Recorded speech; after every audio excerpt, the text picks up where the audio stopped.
This is awesome. Well, welcome to the Barbershop Quartet at Black Hat 2016 Security Guy Radio. We got two guests here from Cyber SN.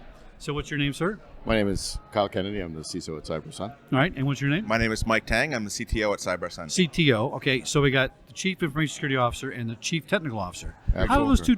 How are those two different? Those two positions. One deals with the internal systems. The other one actually deals with security. Oh, okay. So they are technically not technically the same, but we do have a lot Work of together. crossover. Yeah. So we like to kind of consider ourselves in orbit around each other. Oh, interesting. So All we right. don't silo off the positions. We actually work together to make sure that we can achieve both security and Technology. technology functionality within Fulfillment. Absolutely. A couple years from now, there's going to be about 3 more C-level positions I know. all around Absolutely. security and cyber. So I mean, it's interesting you touch on that. I mean, really, the Chief Information Security Officer focuses a lot on information technology historically, Right. but it's really about business security. So It that's is, one of the right. big things. Ultimately. So business security, physical security, Leadership, policy leadership, yeah. Exactly. So that's what we focus on, and that's how that circle, if you will, that interchange between Mike and myself, that's how we... Yeah. Now, what does kinda Cyber SN interact. do? I know the answer, but it's a new show, so I have to ask the question. Absolutely. So CyberSun is a cybersecurity company that is just focused on recruiting cybersecurity professionals. Aha, and that's why a I big start deal. off with cybersecurity company is because we come from the industry. We've been in the industry. Our recruiters have come from the industry as well, recruiting IT talent, recruiting security talent, and that's our niche. That's what we focus on, and that's where our passion is. Now, I talked to Daedry. Did I get it right? Yes, Absolutely. you did. All right. Baker, yes. See, now I forgot her last name. What an idiot. Diamond. Diamond. Daedry Absolutely. Diamond, which sounds like a Bond girl. It sounds great. Absolutely. Brilliant. I mean, she Yeah. gets all this stuff. And after that show, I felt badly because I was worried. They have all these great things we've done interviews with this week, right? 50 shows. yeah. And it can all go away because there's not enough people to push the buttons. Well, it's I'm like worried about it. Yeah, it's like a zero unemployment game. But from what we are hearing, and you guys can confirm, Yeah. it's not whether you can find the talent; it's whether you can retain the talent. Absolutely. Is that true? Absolutely. Comment It's- on that a little bit. Why is that? Is it just a different profile of people that are in cybersecurity and IT, or I think really what it gets down to is as a human, you want to be passionate about the work that you do. okay? And I think what often happens is inside of organizations that talent is there, but that talent isn't cultivated. And what I mean by cultivating that talent is it's training, it's giving good projects, giving a structure Right. of what those projects are, what that growth opportunity is, et cetera. And when that's not there, then somebody is idle. And when they're idle, it's hard to, hold on to that talent. when This is they're a not great point. challenged. This is for lack of a better term, these are creative people. Absolutely. A lot of people might not categorize them as that. They're going to categorize them as technical people. I don't think that's true. No. It's creative. And creative people, you got to keep them engaged and kind of keep moving. A guard that sits on a post for 8 hours and doesn't move, I couldn't do that. I I'd go completely insane. agree with you, Chuck. Not at all. Absolutely. I'd go insane. Yeah. So the same token, good managers have to recognize that if you guys you're brainiacs and your brains are spinning 1,000 miles an hour, I got to keep you engaged. Absolutely. And I can't just say, I have a task for you. That task is done. Now sit down and be quiet. Yeah, but that's a tall order, because I think you get, no matter where you are or who you're dealing with, if your management is tough, right? Because you have to find that balance with all of your team members about what buttons to push for him or her. Mhm. And in this creative space, you don't want to get any of your team members to become restless, right? Absolutely. But you have to keep a lot on their plate. So now you're battling against a Burnout. work-life balance and burning people out. So how is Absolutely. is the cyber world not doing a good job at that? Or My guess is the managers, not the employees. I always fall back to I have hired over 3,000 people in my career and managed them at some point, right? Yeah. And if somebody leaves, I feel it's on me. Yeah. I've always Yeah. felt that way as a manager. Absolutely. What do you guys think? You want to take that one, Mike? Go ahead. You want me? Yeah. I mean, I completely agree. I think managers need to have skills, and they have to evolve, right? And the workforce that's coming in needs to evolve as well, and they are evolving. And I think with managers, you have to really tap into what's passionate. And I keep Right. going back to passion, right? Because passion is what drives you. I mean, I've been in the cybersecurity, or I should say the information security business for 20 plus years, and I've seen, I've led, I've been a leader, I've been led, etc. But if you're not passionate about what you're doing and what your organization is doing, it's hard to work 24 hours. Let's say you're in a SOC Right. and you're a SOC analyst. You're going to stay there throughout the entire time of the incident. The incident's not going to solve up in 8 hours. Right. And everybody Right. we've spoken to, no exceptions, right, Yeah. has been passionate about their business, Very what much they're so. doing. Absolutely. Much different than the physical security guys who are kind of like, I got a camera, it's better than your camera. So, okay, it's just different. It's So just how different. about transitioning somebody who's doing code or somebody who's working on the network design? How is the industry really tapping into developing those people That's a great question. into Yeah. the managers? Because now we're talking about a 10-year problem, right? Yeah. So there's not enough people even on the baseline cybersecurity jobs right now. How is the industry? Is it transforming up? Is it not doing a good job with that? Where do you guys see it going? And I think I historically I come from a coding background. Right. And so I've learned a lot coming into the cybersecurity industry Yeah. as far as the things that I just took for granted and didn't do well. Okay. Not because I didn't intend them to do well, because they just weren't the functionality that was necessary to actually meet the requirement. And so making the transition into more management, I know that doing the research and taking the time to talk through the security concerns of the marketplace, I can bring that back effectively to the coders, to my coding team. Right. Like you say, you can't just code the functionality. You have to think through this. But You have to can think- everybody do that? And I think that's an individual thing, right?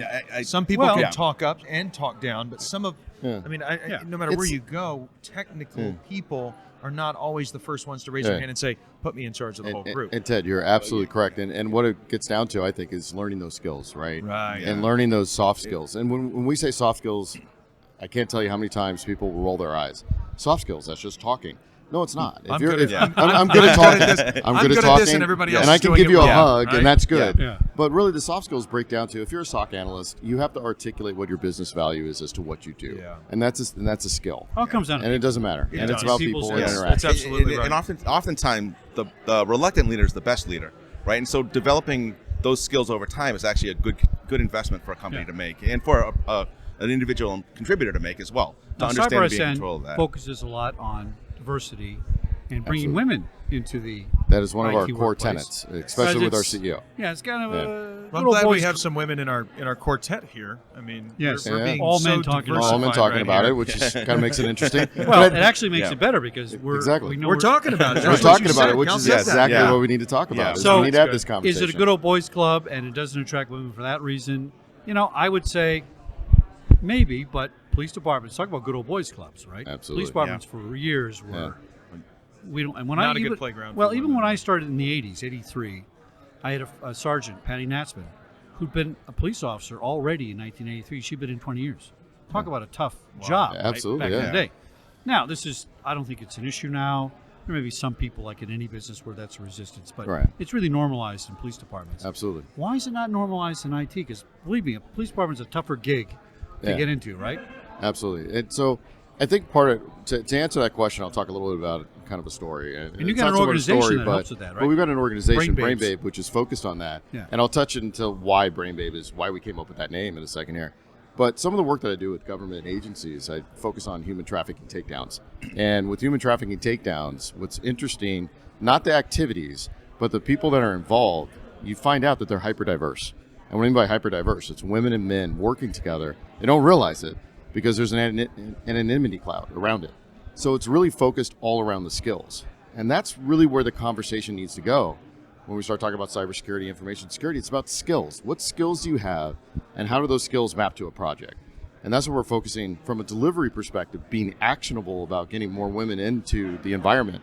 Is CyberSN is focused on the action. Let's find placement. Let's get more women in. But Brain Babe is focused on that message of men and women working together to open up the doors and to really have those conversations and start building that strength around why is somebody a Brain Babe? Well, we came about from Boot Babes. So I think everybody remembers RSA and Boot Babes. And RSA had a teaching moment, if you will, as an organization. Instead of banning them, which they did, Right. why not open up the doors and give them an opportunity and teach them their products and services? And that's really where Brain Babe came from, which is let's talk about the brain. Because at the end of the day, men and women, it's about the brain. It's about the your brain. skills. That's it. So that's what we focus on. I know several women that, not like Charisse, but that are interested in it. It's a pastime. Absolutely. They're little geniuses. It's not their actual profession. Yeah. But And I wonder why they're not making the leap. And I've asked, why Yeah. don't you go get a job doing that? Well, here's one answer. I don't have an official degree. I'm not officially trained. Yeah. I don't think Bill Gates had a degree. No, when he I built totally his agree with computer in you, his Chuck. Yeah, garage, yeah. right? Right, Yeah. right. Of all industries, I think this So one would is this a yeah. problem? Because Absolutely. if you put your application on Monster and it doesn't match all the things that are on the computer, you're not going to get called. Absolutely. Right. So it's really about zeroing in on what that project is, what the core skills are for that project, and it's streamlining the information. And what I mean by streamlining, it's having a common lexicon, a common vernacular between the person that's searching and the hiring. So instead of it being 4 pages, if you're a talent searcher and you're looking for an opportunity, you want to know, what is my day going to be like? So let's break it down into percentages. Let's Right. talk about what that day is. What's my growth going to be in 6 months, 9 months, 12 months? See, I don't think the majority of people are asking those kind of questions. No, on they're the not. searching end. When some people look for a job, they're like, okay, I want this, I want this, I want this. Very few people ask themselves, what do I want to wear to work? What do I literally want my day to look like? What time do I want to start? That's interesting that you say that. Yeah, and getting in control of that, to answer your question a little bit, is it's not necessarily looking at what job you want to be doing and then think that you can get to that job in one step. Right. Oftentimes when I mentor people, it's a process. It's like, okay, I want to be doing this type of role. Let's break that down. What type of skills are you going to need? What type of job To do you need get to take there in 10 today years, yeah. to actually get there tomorrow, right? Right. A lot of what I do around Brain Babe is I'm a school committee member in a local high school in Massachusetts. And I know I spend awful lot of time mentoring STEM. And one of the big things that we have, concerns that we have, is how do we get more girls engaged in engineering? First, robotics is a big thing to bring a lot of engineers into. It's industry has invested an awful lot of money on these types of programs that teach critical thinking. And one of the things that we've really determined is we go further down into the middle schools, right? That's where you got to start. Get teams involved and get teams diversified before gender roles really take effect. Get people, both males and females, girls and boys, saying in their heads and realizing that they can do this, right? And then it will take time. It takes time. Anything that is really good and worth pursuing does take time. Sheree started when she was 12 or something. Yeah, it's very cool. Yeah. She was in cybersecurity before it was cool. Yeah. And so her mom, actually, it's a pretty cool story, and it follows exactly what you just said. Her mom made her take advanced AP classes and computer science classes before they were even offered in middle school. So that's when she started her computer science degrees, before they even offered it. Absolutely. And it was her parents that did that. Yep. And today she's been, consistently doing it for almost 20 years. Is this a problem unique to the United States? Because I call it a brain drain, dumbing down of America. We're trying to homogenize people in education, and we're all the same, let's hold hands. It's all a bunch of baloney to me, all right? We're strength because we're all a little different and more individual. Absolutely. And when you try to make everybody the same, there's no innovation, right? Can I get a bunch of smart women from India? I'm kind of thinking I probably can. Absolutely. Right? But what's interesting, Chuck, is what you touch on is that collective mind share, right, of creativity that comes about. That's what we see when we do takedowns in dark web, is the hyperdiversity creates that incredible mind share. Because it's from the all defender about take. capabilities. It's about Yeah, capabilities. That's all they care about. That's all they care about. Yeah. Can you Because do it? everything Can you else do is it? shielded. Can you produce? Absolutely. Well, the criminals do a lot better job at running enterprises. Absolutely. Which is ironic. And All right? they recruit. They And they do. recruit a lot strange. better as well, Yeah, because I've seen they're it. about the skills and the target, and can you do that? Very interesting. And we need to really, as an industry, need to get back to brass tacks, which is about the skills. Can you do the job? I just did a show with Logan Clark.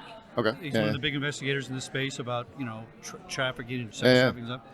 And he brings up similar points that these guys are so slick in what they do. If you made them a CEO of Microsoft, it'd make $1 billion more. Absolutely. Because they have that people skill. Well, the they ability have the Yeah. focus. They're amazing. aimed at doing one thing, whether Absolutely. that's stealing or whether Right. that's hacktivism. Absolutely. And when they gather anybody they can find to help in that cause and not worry about all the other stuff. They're not limited in their approach. They're so not that, limiting so they their don't. approach. They don't have to take a standard. I don't think process the or no standard political procedure, correctness right? in their way and all I that. would The agree with corporate you. world is not doing a good job of that. We would still agree. have, it's too structured still. We put people in boxes, and then we say, we want, let's say, software testers and penetration testers. We put them in a box and say, you can only test this way. Right. And actually, the first question you Which asked is was limiting- question. what's putting us in which is boxes. limiting. What's the difference between the CTO and the CISO? You put us immediately into boxes, and Right. and actually having cross-functional positions. Just right, define is more the more end state. important. Yeah. Absolutely. Get a good leader to define the end state, find the Exactly. right team that can work together, And make and that who happen. cares what the titles are, right? Now, is there Exactly. any my kids just graduated college a year or two ago, Okay. and their university had some of these exchange programs where, and why dumb kids, why they didn't do it, I don't know. They could have gone to Spain, they could have gone to Yeah. Australia, they could have gone anywhere. So you'll have to tell me Right. more about that because I got 3 daughters Oh, that are it's growing up. fabulous So programs, you know, yeah. you got to tell me more. My daughter was in nursing school, and she could have gone Excellent. to almost any country and lived for 6 months or a Yeah. year and done this, right?